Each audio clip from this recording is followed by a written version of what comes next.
And so if you are sick and tired of being sick and tired of looking for flourishing in your own strength, in this marketplace of ideas that's been undermined by this battlefield of ideals, and you feel lost, you feel like you're in orbit out there as well, God is saying to you, if you come back to me, you open your heart and open your mind to me, I want to be with you and offer you all of these things that your heart has been desiring. Well, my wife, Fiona, and I, we're really blessed and fortunate. We have two children, Zach, who's 2 years old, and Ariel, who's 4 months old. And a lot of people ask us, since Ariel was born in June this year, why'd you call her Ariel? That's kind of an interesting name. And there's a few reasons. The least significant, but still an interesting one, is, of course, because of Disney's The Little Mermaid. But Ariel's actually a Hebrew word, as some of you might know. Ariel means a couple of different things in Hebrew, and one of the things it means is Jerusalem. You don't hear that very often, but Ariel means Jerusalem. When I used to work in politics as a political advisor, me and some friends of mine, we used to use this poem, William Blake's Jerusalem. We used to use it for motivation in politics. And it's this old English poem, and it almost became an unofficial kind of national anthem of England for a while. Jerusalem, Jerusalem, until we build Jerusalem. It's a beautiful poem that really talks about human flourishing and building better societies, building better lives, working together, looking to hope for something better and something greater than where we are. But Blake is not naive. He still talks about the darkness and the struggles that need to be overcome, but he says still we are all called to build Jerusalem. And so he writes, "And was Jerusalem builded here among these dark satanic mills? Bring me my bow of burning gold, bring me my arrows of desire. Bring me my spear, O clouds unfold. Bring me my chariot of fire. We will not cease from mental fight, nor shall my sword rest in my hand until we build Jerusalem in England's green and pleasant land." And so he's writing obviously about England. And there's some other strange stuff in the poem. There's some myth and there's some legend, but it's quite an inspiring and a beautiful piece of poetry that we used to use all the time. And when we look down through the history of humankind, we see that people are always seeking some version of Jerusalem. People are looking for their flourishing in some way. They're looking for fulfillment. They're looking for flourishing. And one of the things that has helped us along, and when we look through human history, we've gone up and down and we've achieved and we've failed and we continue to go around in circles in many ways. But one thing that is always kind of constant in humankind's search for flourishing is an accompanying marketplace of ideas. An accompanying marketplace of ideas, a virtual place where we can share civilly and graciously and even disagree civilly and graciously about different concepts, to innovate, to think through what might be the best way to build Jerusalem and work out how we can do that in the most effective way. Now, the challenge we have all had in the last little while, probably in this last generation, is that this marketplace of ideas has been undermined by a new battlefield of ideals. The marketplace of ideas is being destabilized by a battlefield of ideals. And for the first time in a long time, in this kind of postmodern, post-truth, secularizing world, the ideals on which we seek to build Jerusalem are for the first time in need of being redefined. They're up for grabs now. They're no longer widely accepted. Concepts like truth and justice that we used to just accept the need for and accept the meaning of are now up for grabs. There's no certainty anymore because the world is telling us that it is actually up to each of us as individuals to define those ideals for ourselves and then to go and find them, to go and build our own Jerusalem in our own strength. And so this poses a huge challenge for this generation of people, no matter who we are, no matter what we believe, no matter why we are here. This marketplace of ideas, this battlefield of ideals, means that building Jerusalem is really up to us. And yet the interesting thing is that these ideals pour out of every human heart in very, very similar ways, no matter what we believe, no matter who we say we are. Concepts like justice and love and happiness and fulfillment and flourishing, these are all needs of every human heart. And so I just want to talk to you this morning about three of these ideals and what we are actually called to do, what we actually need to do to rediscover these ideals in the marketplace of ideas. And I want to talk about our need, individually and collectively as people, to rehumanize the concept of justice, to reorient the concept of love, and to reinvigorate the concept of happiness. Rehumanize justice, reorient love, and reinvigorate happiness. So rehumanizing justice, what does that actually look like? Well, the Professor Michael Sandel from Harvard University, a professor of philosophy, he helpfully filters down all of the different approaches to building just societies, to building Jerusalems in the context of justice, into 3 categories. And it's a bit overly simplistic, and he concedes that, but I think it's still helpful. And so the first category, he says, of building just society are the utilitarians. He talks about Jeremy Bentham and his friends, people who say building Jerusalem in the context of justice is really about optimizing happiness and utility. The maximum amount of happiness, or the maximum amount of pleasure, and the minimum amount of pain. Justice is all about utility. That's what Jerusalem will look like.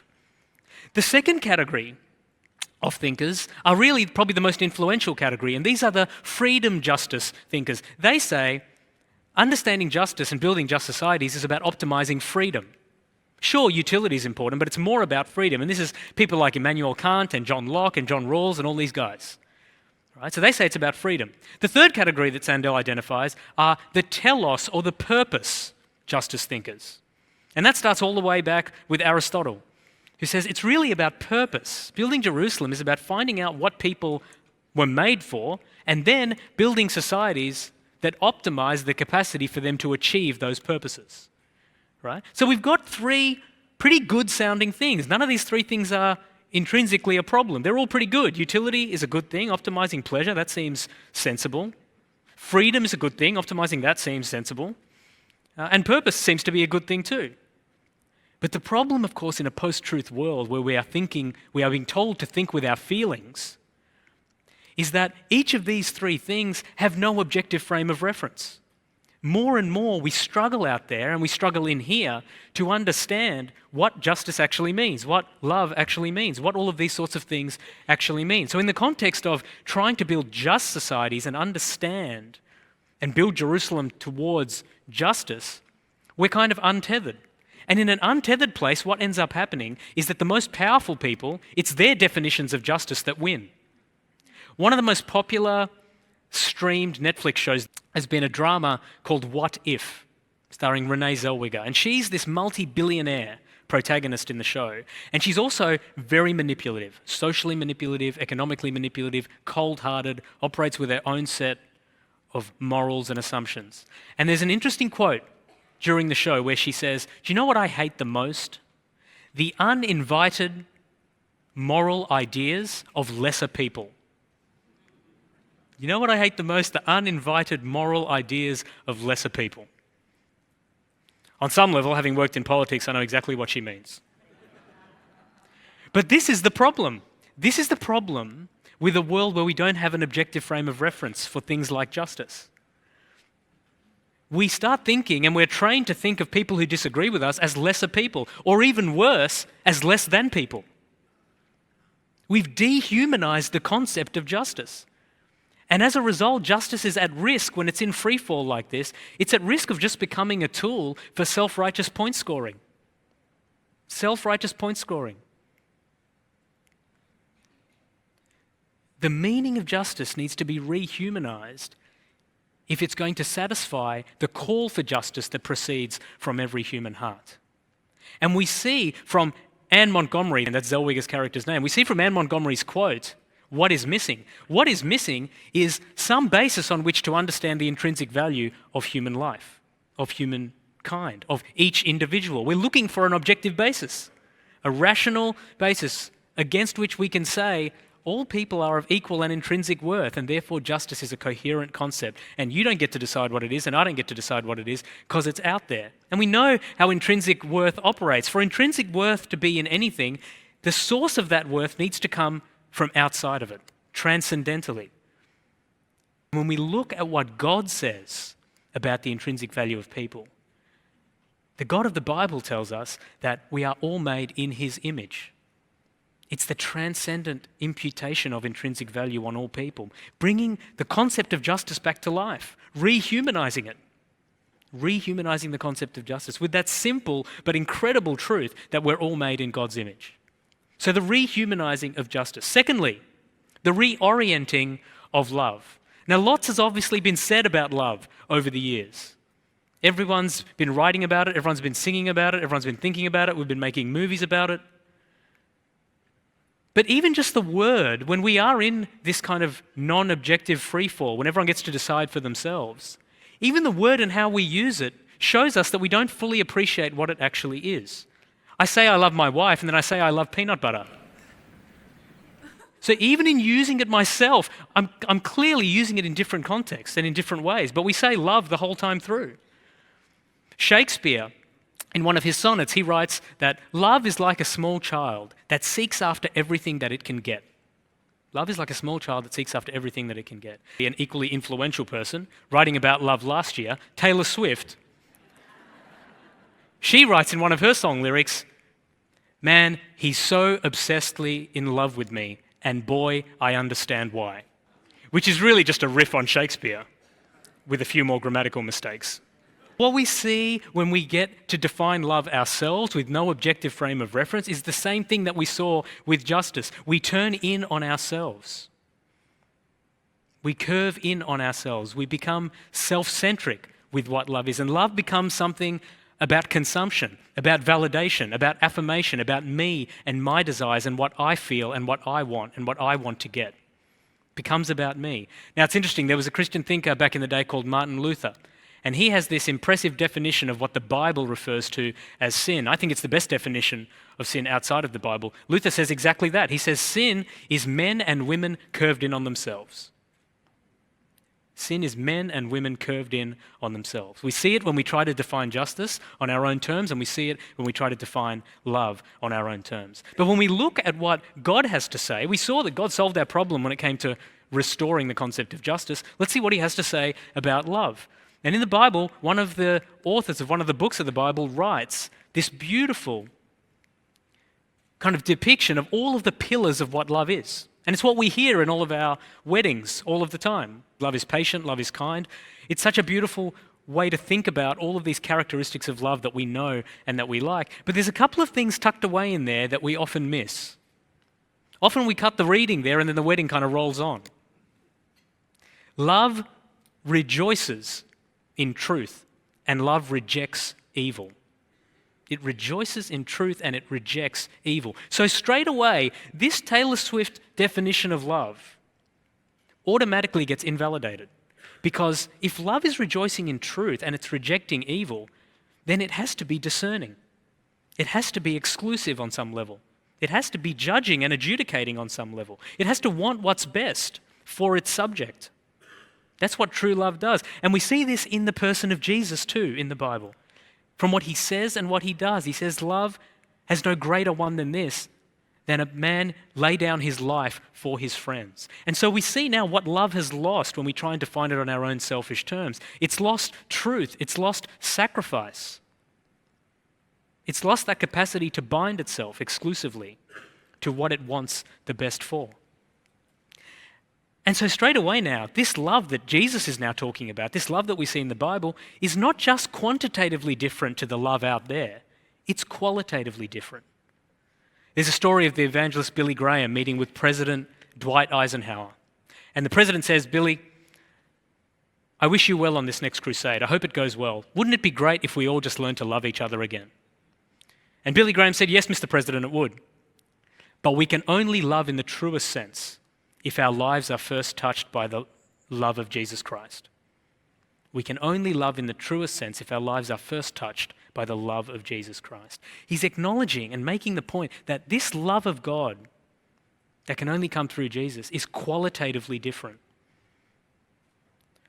And so for those of you who are Avengers fans, in the first Thor movie, where humankind is being introduced to Thor for the first time, so everyone's kind of confused and freaked out. He's got all these superpowers.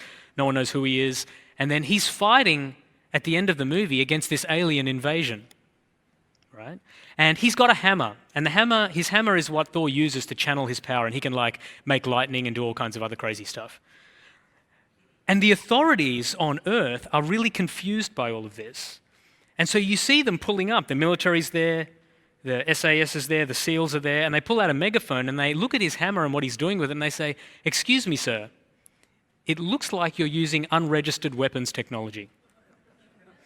It looks like you're using unregistered weapons technology. When you and I open our lives to the love of Jesus Christ, and then that pours out into the lives of other people, we are now working with unregistered love technology. It is love technology that the world has not seen.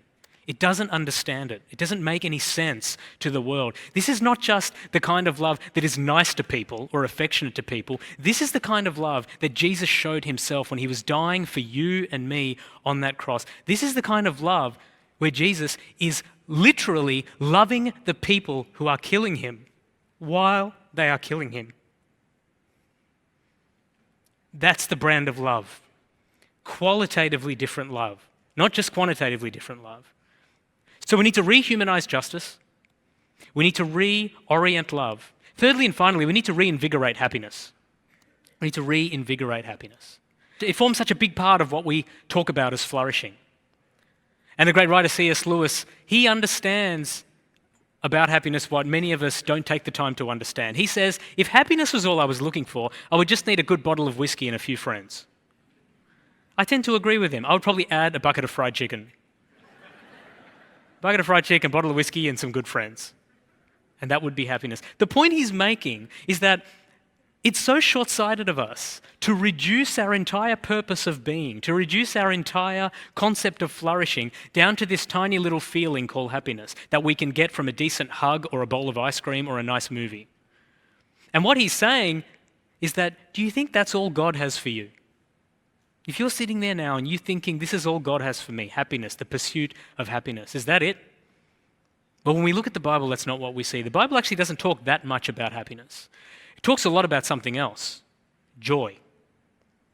When you look in the dictionary as to what happiness means, it says a lot of stuff. One of the things it says is happiness is a component of joy. Then you go and look in that same dictionary about what joy means, and it says, well, joy is really made up of a whole lot of happiness. So these are self-referential definitions. The secular dictionary and the secular world doesn't understand the qualitative difference between happiness and joy. And once again, as we saw it with justice, as we saw it with love, what God offers in the context of happiness is not just quantitatively different to what the world offers. It's not just lots and lots and lots of happiness. It's qualitatively different. It's joy. And Christian joy is very different to man-made happiness. It's very different in at least two ways. Happiness is a feeling that is based on external stimuli, external environmental factors, things that happen to you. Good things, but things that happen to you. Christian joy is based on internal and eternal spiritual realities, the ultimate of which is being in a right relationship with God. That's what joy is. It's based on enduring internal spiritual realities, not temporary external physical realities. Secondly, man-made happiness, at least on some level, can be man-made, right? You don't need to be a Christian to enjoy that whiskey and fried chicken. But joy cannot be man-made. Joy only comes through the indwelling of God in our hearts. And so we see that's an incredible thing. Happiness and joy are in completely different categories. They're qualitatively different. You feel happiness, but when Jesus is in your life, you are joy. You actually are. It's something that you ontologically are. And your happiness levels will continue to go up and down as the things around you continue to change. But your joy holds strong because it's anchored in something literally outside of this world. The rehumanizing of justice, the reorienting of love, and the reinvigoration of happiness to point us to joy. These ideals that the world has tried to take away from us by telling us that they don't actually mean anything. They mean whatever you want them to mean. We look at the heart of God and we see that they mean much more than that. But where does this leave us? We see that these ideals need to be restored, but it's still tough out there. It's still unstable. The world, as the economists are telling us, is VUCA, V-U-C-A. It's volatile, it's uncertain, it's complex, and it's ambiguous. So where do we turn for all of this? Well, we come to the second meaning of Ariel. I said Ariel meant Jerusalem. It also means lion of God. Lion or lioness of God. And as a Christian, as a political advisor, I often used to think, well, this is a pretty big responsibility. Am I being called to be a lion of God? That's kind of intense. And then I looked in the Bible, and the answer was no. We're actually pointed to the ultimate lion of God. In the very last book of the Bible, in the 5th verse of the 5th chapter, it says, "Weep not, behold, the Lion of Judah has conquered." It's talking about Jesus. He's the Lion of God. He's not just the standard and the rational basis for and the explanation for these ideals that pour out of our heart, justice and love and happiness and joy. He's not just the standard for those things, he's the means to achieve those things as well. For you and for me.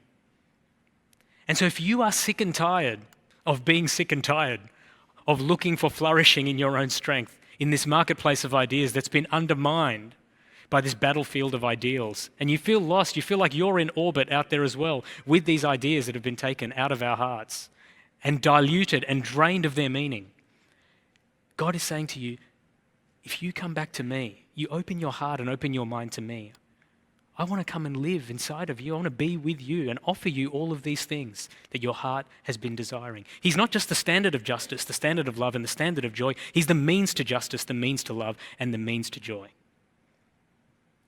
And straight away we see something else that's where this qualitative-quantitative dynamic comes back into play. We think that building Jerusalem is something that happens out there. And God says to us, look, yes, there is going to be a new Jerusalem. You leave that to me, though. In the meantime, you focus on building towards Jerusalem, and that begins in here. It begins in the hearts and minds of you and me and everyone else out there. Perfect love, perfect justice, and perfect joy. It's on offer for every single one of us. The question for you and me is, what are we going to do with God's offer of those things? It comes to us free through grace, through an up-close and personal relationship with Jesus Christ. What's your response to that offer of relationship? He's reaching out to you right here, right now. Wants to restore these ideals to your mind and wants to restore flourishing to your heart in and through him.